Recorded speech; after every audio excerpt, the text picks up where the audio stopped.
ذَلِكَ الْكِتَابُ لَا رَيْبَ فِيهِ هُدًى لِّلْمُتَّقِينَ۔ ذَلِكَ میں دیکھیے کھڑا زبر آ رہا ہے، اس کو ہم ایک الف کی مقدار کھینچ کے پڑھیں گے۔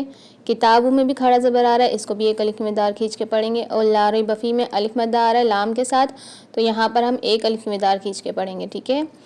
فیہ میں دیکھیے فیہ میں یا آ رہا ہے، یا مدہ، تو اس کو بھی ہم ایک الف کی مقدار کھینچ کے پڑھیں گے۔ ہدی للمتقین، یہاں پر لام کے ساتھ مل رہی ہے، یہاں پر سختی و جماؤ کے ساتھ پڑھیں گے لام کو، اور یا آ رہا ہے قاف کے ساتھ، تو اس کو بھی ہم ایک الف کی مقدار کھینچ کے پڑھیں گے۔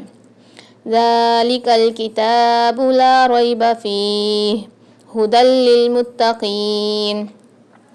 اچھا، میں نے آپ لوگوں کو ہا کا بتایا، فیہ ہدن میں دیکھیے یہاں پر فیہ ہدن میں جو ہا آ رہا ہے، ہم نے اس کو بھاری آواز کے ساتھ پڑھنا ہے، ہلکی سی وائبریشن ہوگی سینے میں ہمارے جب ہم اس کو ادا کریں گے، اور یہ منہ کے خالی حصے سے ادا ہوتا ہے، ہا دو چشمی والی ہا، گول ہا۔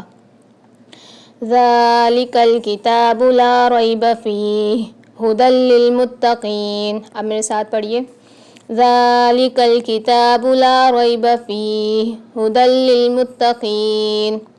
ذَلِكَ الْكِتَابُ لَا رَيْبَ فِيهِ هُدًى لِّلْمُتَّقِينَ۔ اب اس کا ترجمہ پڑھیں گے، ذالکہ یہ، الکتاب کتاب، لا نہیں، ریبہ کوئی شک، فیہ اس میں، ہدن ہدایت ہے، للمتقین متقی لوگوں کے لیے۔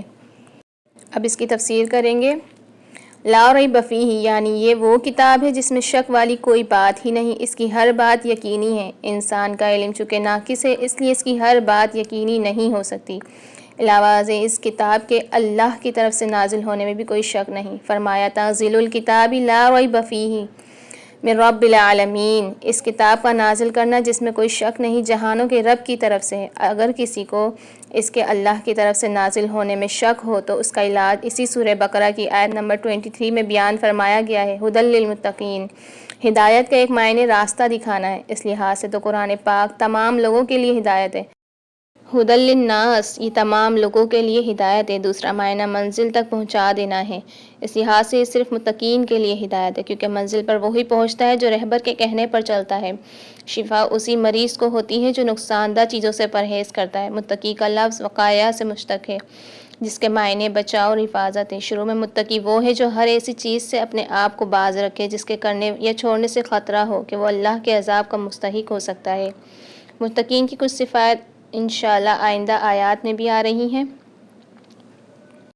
ویسے تو یہ کتاب الہی تمام انسانوں کی ہدایت اور رہنمائی کے لیے نازل ہوئی ہے، لیکن اس کے چشمِ فیض سے سیراب صرف وہی لوگ ہوں گے جو آب حیات کے متلاشی اور خوف الہی سے سرشار ہوں گے۔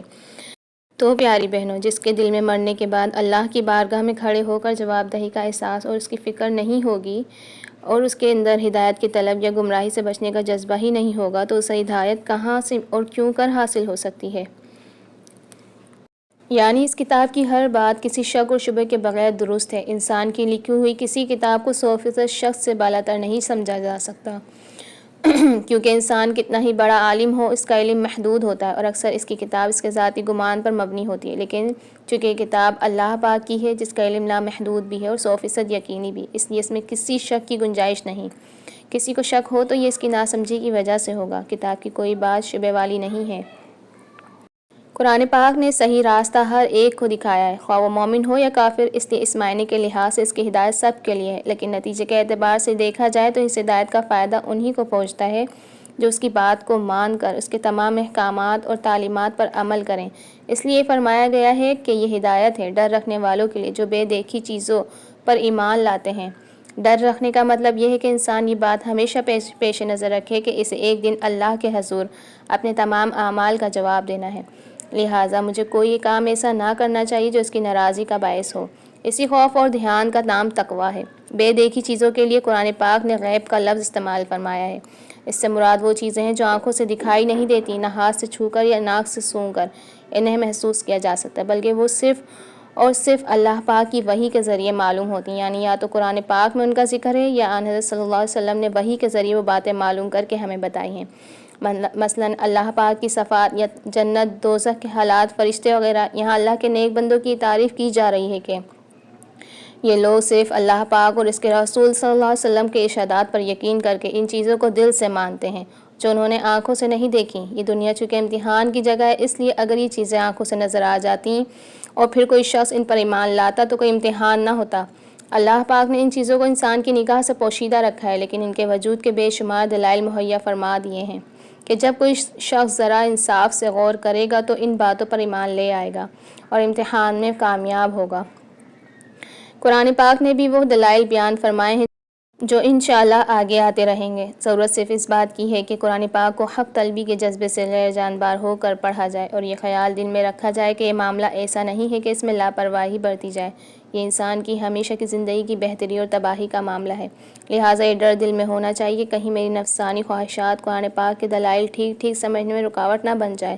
اس لیے مجھے اس کی دی ہوئی ہدایت کو تلاش حق کے جذبے سے پڑھنا چاہیے اور پہلے سے دل میں جمے ہوئے خیالات سے ذہن کو خالی کر کے پڑھنا چاہیے تاکہ مجھے واقعی ہدایت نصیب ہو۔ یہ ہدایت ہے۔ ڈر رکھنے والوں کے لیے ایک مطلب یہ بھی ہے